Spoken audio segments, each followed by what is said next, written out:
Hello everyone, my name is Pixlriffs and welcome back to the Minecraft Survival Guide. I hope you guys are having a good day. Today, we're going to make a start on that wither skeleton farm that I mentioned making in a Soul Sand Valley. So I'm going to head over to that Soul Sand Valley fortress first of all, do a little bit of recon and decide exactly what we need to bring with us. And I've got to be honest, folks, it's actually pretty easy to get back here once I know where I'm going. It's relatively straightforward to find, because we should just head over here to this basalt delta, hang a left, and there it is. And that really doesn't feel like the 128 blocks I thought it was from the last... Let me do some actual measurements using coordinates here. So the center of this crossroads here, the one I plan to use for the actual farm, is at negative 1371. Let's see how far we go until we reach the basalt delta. That can't be 128 blocks, surely. No, this is at negative 1300, and it's still a soul sand valley, but a couple of blocks over you will get into a basalt delta. So that's only really 70 blocks away. Despite that, of course, we can make an AFK point over here in the Soul Sand Valley, which should allow us to AFK at a range where only the farm will be active and the Soul Sand Valley around it will produce skeletons and ghasts, but very few of them. So when I was using that locate biome command before, it seems to be the case that it will locate a point in the biome that is not necessarily the very edge of the biome. I guess because there is a biome blend effect at work here, but yeah, okay, I'm gonna have to dodge my way into this fortress and have a look around to see exactly what it is we need to do here. And okay, we're in. Let's take a quick look around. There's a few corridors and so forth, the usual sort of stuff you expect to find in a Nether Fortress. Got a blaze spawner over there, which we can probably spawn-proof for now, and then maybe consider converting into another farm that's going to work in tandem with the wither skeleton one. But of course, the fortress is going to be full of a few winding pathways and things like that as well. Wow, it's kind of cool seeing all of that blue fire when you leave the fortress, actually. And then over here, we have this section extending out this way. But all in all, it seems to be a relatively small fortress, unless it extends too far out in this direction, which it has a couple of offshoots, but mostly seems to be okay. And once again, there is a basalt delta on this biome over here, but it's far enough away that I think it's not going to affect that crossroads much further than the one over here was. So yeah, looks like we're in business at least. It looks like we should have a nice easy time. I say easy. We should have a straightforward enough time of spawn-proofing this fortress, because it does not look like one of those ones that just expands out into the infinite nether. If we can get enough materials to spawn-proof this entire structure and just leave this crossroads exposed, we're going to have a heck of a farm on our hands. But what exactly does that mean? And of course, at this point in the series, we do know what spawn-proofing means. What I'm talking about is, what does that mean in terms of material cost? What materials are we going to be able to use to spawn-proof that fortress in its entirety, given the fact that the structure is relatively straightforward. It's all flat, but we need to have something spawn-proofing the area, something like slabs, for example, and we could take a bunch of stone slabs around to make sure that the area is really obviously spawn-proofed at that point. We could have like a bunch of the smooth stone slabs that I've already cooked up. For aesthetics, we could use slabs of other kinds of materials. Given that I have so much diorite and I don't really have any use for it right now, we could make diorite slabs, and those would really stand out against the nether. We could even, thinking about it, make blackstone slabs, and those would really fit in with the aesthetic of the nether, but would end up looking a little bit more discreet when it comes to the wither skeleton farm, and kind of on brand color-wise as well. We could even use polished blackstone buttons, since those are a thing, and it's kind of a surprise to find a button made of a material like this, but of course there are stone buttons, so blackstone has its own equivalent, but I don't think I'm going to be using polished blackstone buttons. I think maybe we might go with blackstone slabs, mainly for blast resistance, and I haven't checked this, but I have a feeling blackstone slabs are still going to be resistant to ghast fireballs. I think it's time to do a little bit of testing. Okay, I see a ghast. Perfect. We're going to set up on this little stone walkway because this is already a blast-proof area. I'm going to put down an area of blackstone buttons here, and I'm going to encourage the ghast to fireball me, and let's see if the ghast actually scores a hit. It does, and it destroys some of the buttons in the area. Okay, that is good to know. That's a good start. And let's try the same thing with blackstone slabs, presuming the ghast comes back into firing range, and from that angle it should actually fire directly down onto us. There we go, step to one side, and blackstone slabs are certified ghast blast proof. And that's going to be very important because we are building this whole thing in a soul sand valley, so ghasts are going to be one of the most prominent mobs in the area that aren't from the fortress. So we need to be making doubly sure that we have a layer of blast-proof material to spawn-proof with, and sadly, much as the aesthetic of buttons does allow the blocks below to shine through, I think we're probably not going to use buttons for the simple reason that they are just not fireball-proof enough. The good news is we now have access to a renewable source of blackstone thanks to the fact that piglins will now barter it. So back here at my original bartering hall, we are going to hopefully get ourselves a few blocks of blackstone trickling down into the chests. I think these cracked blackstone bricks were there just because of some renovations I was doing, but hopefully sooner or later some of these piglins should start dropping blackstone that we can use. And I really need to organize, maybe even filter these chests, but there we go. We got some blackstone there. I've also been grabbing it here and there when I have been getting some ancient debris here in the nether, which is going pretty well at this point, by the way. So hopefully with a combination of gathering blackstone from these piglins and getting it from the lower regions of the nether, I should be able to start spawn-proofing this fortress using blackstone slabs.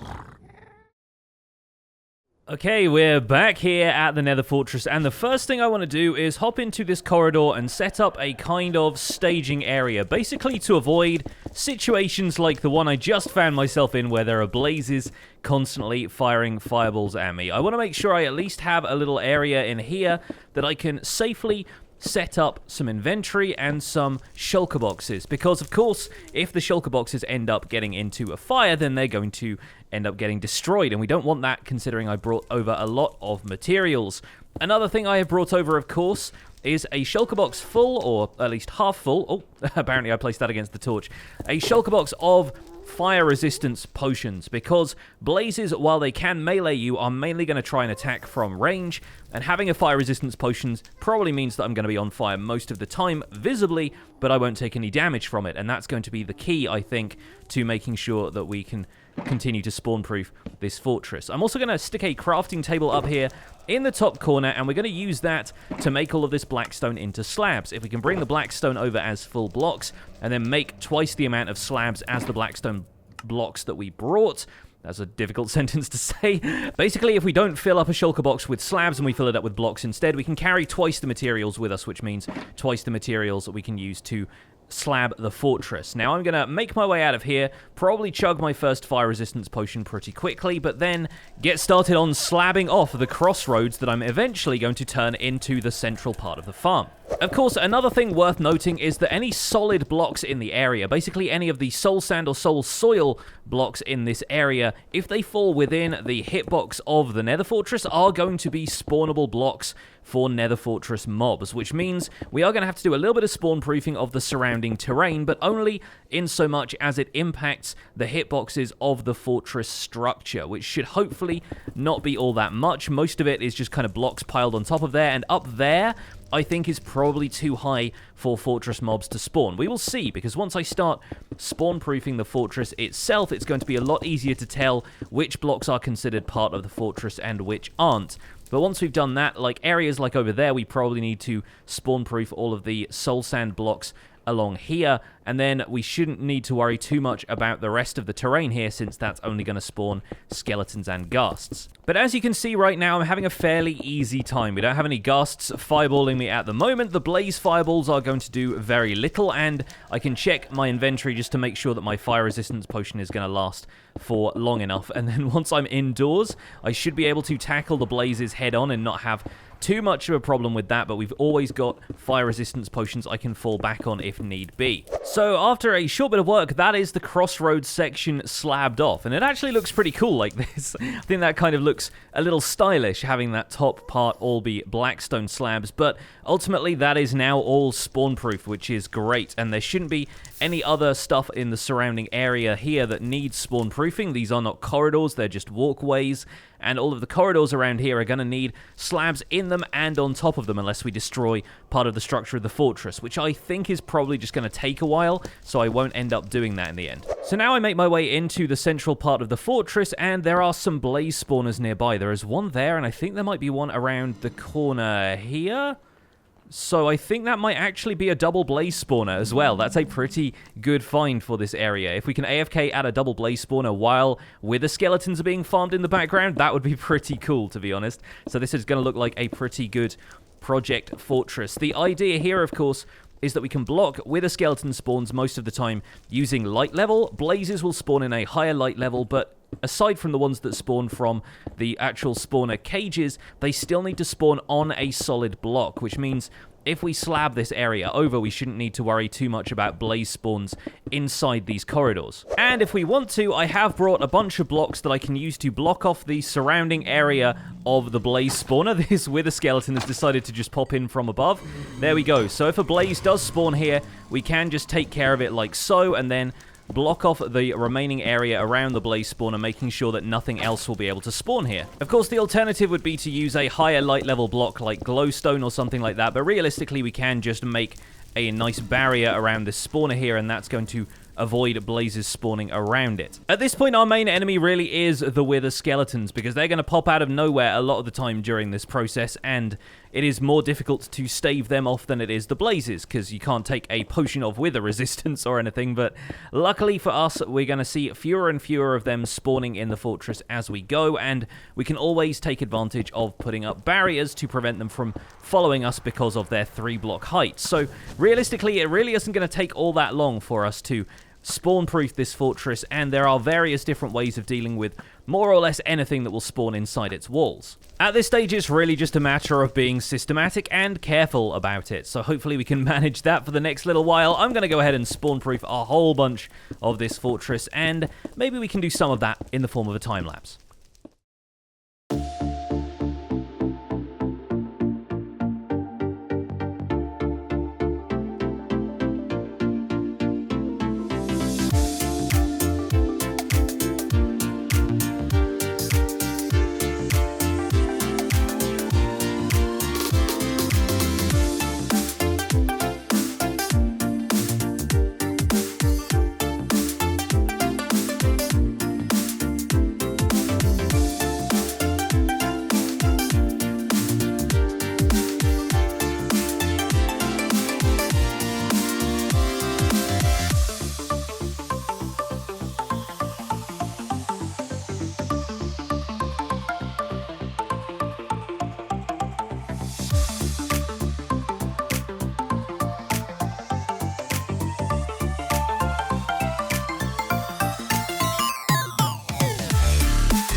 Hey folks, welcome back. I hope you enjoyed the time lapse. It is eerily quiet around here now that we've taken care of all of the fortress, and there are a couple of spots that I did notice as I was reviewing the time-lapse footage that I missed out on, like this section over here that I'm going to quickly slab over on camera. And I also noticed, thanks to a couple of pieces of that time-lapse footage where I clipped through the scenery and you could kind of see underneath the terrain what was going on, there are a couple of spots in the Nether Fortress that I'm surprised will actually still spawn mobs even though we've spawn-proofed the area around them, because I was thinking that some of these areas would naturally be kind of spawn-proof, and it turns out they're not. And it comes down to staircases. Some of the staircases in Nether Fortresses, like this one here, as you can see, a couple of mobs here already. We've got a couple of wither skeletons and a blaze to take care of. The soul sand at the bottom of these staircases that generates the nether wart in it as the fortress generates like this will actually spawn mobs. As you saw right there, those were not just mobs that spawned elsewhere in the fortress and wandered in here. They actually spawned on the soul sand itself, and there was me thinking that some of the nether wart and stuff growing on here was going to mean that those were blocked as far as spawning attempts go. No, apparently stuff still spawns in there, so need to cover over that with the slabs like I've just done. Same with this section over here. Just got to make sure it's all covered over so that no mobs will spawn there, and all the bottom half slabs should eliminate the spawnable spaces. I'm pretty sure there were only 2 or 3 of those staircases in this fortress, so those 2 covered up, I feel like we've eliminated most of the issue here, and yeah, I don't think I can recall if there was a third one where it is, so I might just do another quick sweep around the fortress to make sure that I've got everything, but I think this is going to be pretty successful. And now I think the last thing I want to do is unspawn-proof, to take up all of the slabs on the crossroads outside of here and see quite how hectic the spawns get in the center of that platform. Because if they get really going here, I imagine we will see a pretty large amount of skeletons and blazes spawning in this area. So let's get right to it. I'm going to take down some of the railings of the fortress here, and I'm fairly certain that the crossroads section only extends about 11 blocks in each direction. I could be wrong about that. I'll look up the dimensions of the hitbox a little bit later. But in theory, we can fit in 3 spawning platforms for wither skeletons once this is expanded. I think it probably goes out to about the tip of this section here, or maybe it's to right here where this section of the walkway ends. Either way, I will take a look at that a little bit later, and we'll take a look at the full dimensions for using the entire hitbox of this crossroads section. And if you can find a place with more than one of these crossroads sections very close to each other, then of course you can make a much larger farm than this. But I have a feeling that once we've got all of this laid out, even the small crossroads section that we have here is going to be adequate for our needs here in a single player world. And the main reason I want to build a wither skeleton farm right now is not actually purely for wither skeleton skulls, although those are quite nice to have, of course. It's mainly for the coal. I've been thinking about the future of fuel sources in the survival guide world. While of course we can dig up coal anywhere we want to in the overworld, going out and fortuning coal is kind of a time-consuming process at this stage, when we could be spending a little bit of time AFK at a farm like this, and getting some pretty high spawn rates of wither skeletons means we'll get a whole bunch of coal. In fact, if we throw looting into the equation, we're going to get a huge amount of wither skulls and coal, not to mention a few bones that we can reuse for bone meal elsewhere in the world as well. So having expanded this platform out a little bit, I don't quite have enough nether brick to finish it off, and we could use basically any solid block for this while it's in the bounding box of the fortress, but I felt like using nether brick just as an example here. I'm going to see how many mobs this spawns if I fly away to a safe distance, but within the mob spawning radius. We'll try and fly away from the basalt delta as well, so that we get optimal spawning rates here. And those of you with eagle eyes in the time-lapse probably saw a decent amount of blazes and wither skeletons spawning on this stretch of the Soul Sand Valley. So if I fly away now, maybe land up here, let's see what we get spawning in that area down there already. Yep, that's looking pretty promising to me. We've got a couple of batches of wither skeletons and a whole bunch of blazes. That looks like it's filled up the mob density cap in that area for now, but imagine that completely full of wither roses and dropping wither skeletons into an area where we can kill them nice and easily. That right there is actually fantastic spawn rates for the area. How quickly the mobs are popping in and out of existence there is clearly indicating that this is going to be a very effective mob spawning area. And that is where we're going to wrap up this episode of the Survival Guide, safely up here on this outcropping of a soul sand valley. Folks, we are going to attack this project in the next episode and hopefully turn this into a really effective wither skeleton farm. But that's going to be it from me for now. Thank you so much for watching this episode of the Survival Guide. My name has been Pixlriffs. Don't forget to leave a like on this episode if you enjoyed it. Subscribe if you want to see more, and I'll see you guys soon. Take care. Bye for now.